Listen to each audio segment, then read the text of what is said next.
Hello and welcome to Breaking Bread with Rivaaj Maharaj, where nothing is off the table. For today's episode, I want to talk about an interview done by Tucker Carlson with a woman by the name of Julia Mendel regarding Ukraine. So without further ado, let's get into it.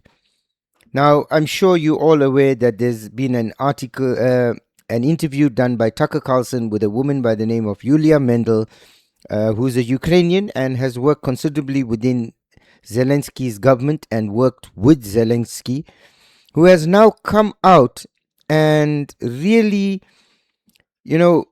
explained to the world what Zelensky and his government is all about. Zelensky has no limits. Finishing war for him is a political suicide. Yeah. You see? I do. What do you think he would do to you for saying this, if he could? Look, I'm risking everything. I cannot return to Ukraine after this interview, okay? I didn't want to put shit on him. I'm sitting here because I want peace too. And this guy is gonna come up with any condition. He's gonna change the positions all the time just to prolong this war and to get more money. And I've got an article here by Mario Naufal.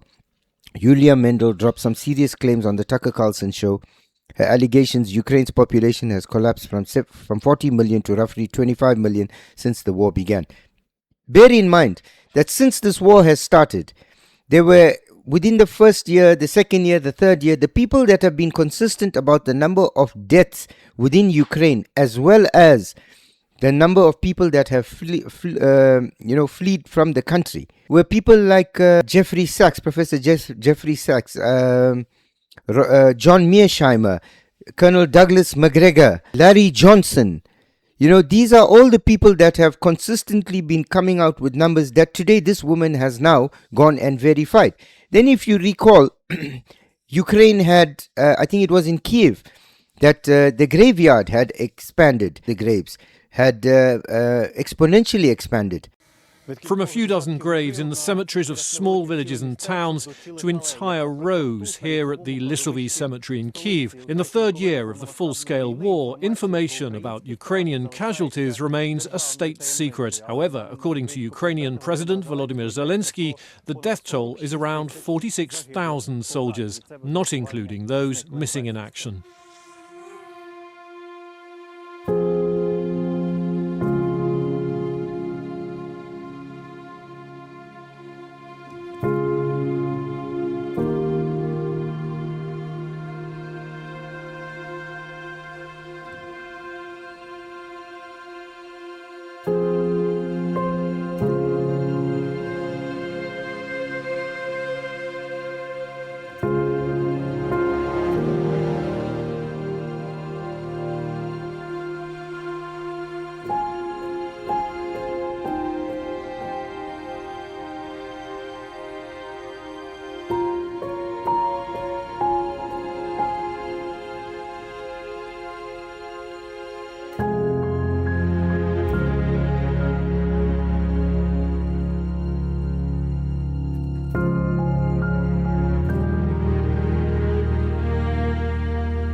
Before the start of the full-scale invasion, there were 3 rows of buried heroes. But now, our flags, I think they can be seen from space. We have 2 entire blocks of them. Our Alley of Glory is one of the largest in Ukraine. The price is bloody, very bloody. There's simply no words. When you stand here, next to our boys and girls, there is a lump in your throat. No words. You look at these faces. these portraits. This is the pride of the nation. And Kharkiv feels this. Kharkiv lives. Kharkiv fights. Kharkiv stands. But the price. I want people to remember who we have to thank for Kharkiv's survival. So, yeah, her allegations about Ukraine's population. Around 11 million retirees are surviving on $75 to $100 a month pension. Zelensky is allegedly linked to money laundering schemes. This is someone who worked inside his own administration, a former insider, not a Russian propagandist or a pre-war opposition figure with an axe to grind. The population figure alone is staggering. A 40% drop would make this one of the worst demographic crises in modern European history, and it's barely being discussed. And this is why I flagged that article earlier on. If you look at my other video, I'm going to attach it up here somewhere, on the surrogacy crisis in Ukraine. Young Ukrainian women, innocent young girls, as young as 17, 18, are having to take up surrogacy. It's actually become a form of business, and they're looking at passing laws against it. Ukraine was one of the most corrupt countries in the world. Okay, before the Russians went in, Ukraine was flagged as, I think, the most corrupt country in Europe. It's a society that is, it has turned in on itself. Victoria Nuland and her band of cohorts went in, disrupted everything. You had the Maidan, you had 14,000 Russian-speaking Ukrainians being ethnically cleansed. You had Zelensky come in, this guy Yermak orchestrated everything for him in terms of his political ambitions. And when Zelensky came to power, Yermak had managed to instill himself within that bureaucracy and manage all Zelensky's affairs to the point where Zelensky has become a dictator. Ukraine is now a dictatorship. There's no free, fair elections. And the corruption, the scale of corruption is staggering. Keir Starmer is sending money to Ukraine. He's fighting his own British people. He's calling the people at the Unite the Rally far right. Yet he's supporting far right neo-Nazis like the Azov Battalion and Right Sector within Ukraine with our money. Yet he can't feed our kids. He can't educate our kids. He can't provide heating for our elderly. He can't help our poor. Because they're all far right. But he's prepared to sacrifice our money and give it to the far right in Ukraine. This is the ludicrousness of the situation. But nevertheless, this interview with this woman, I urge you to watch it because it's quite an intriguing interview. And this is somebody from within Zelensky's operation that is speaking out. It'll get dumbed down, it'll get washed over until Zelensky outlives his usefulness. One of two things or a few things is going to happen here. The Russians are either going to take Zelensky out. Zelensky is either going to be taken out by his own people, that is the Azov and that battalion and that lot.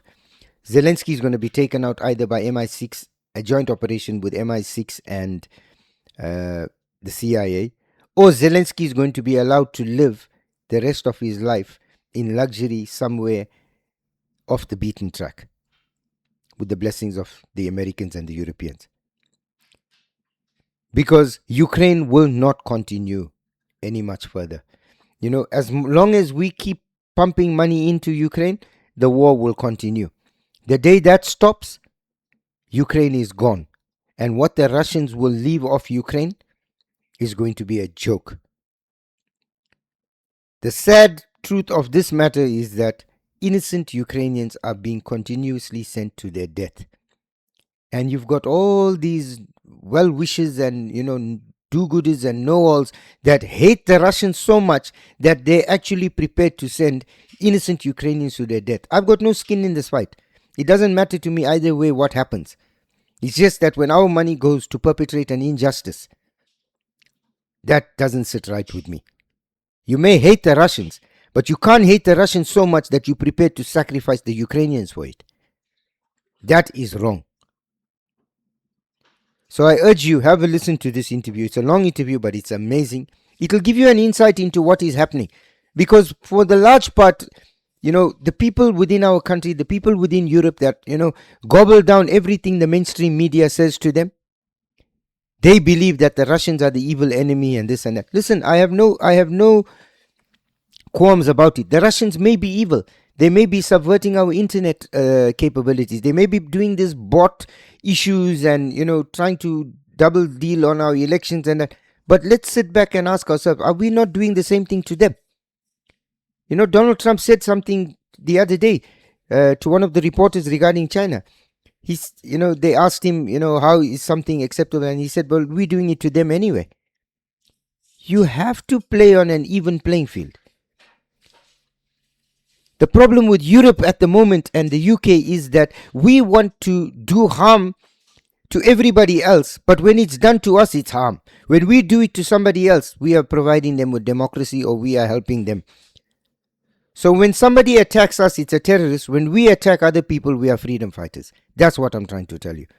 That is what our media tells us, and that is what the majority of the British public and the European public gobble down and believe. And the governments are leading them to a slow and painful death. It's very sad, but it's true. So I want to thank you for spending time with us. I look forward to seeing you in the next episode, and please remember to like, share and subscribe as it helps us with the algorithm and it helps our channel to grow.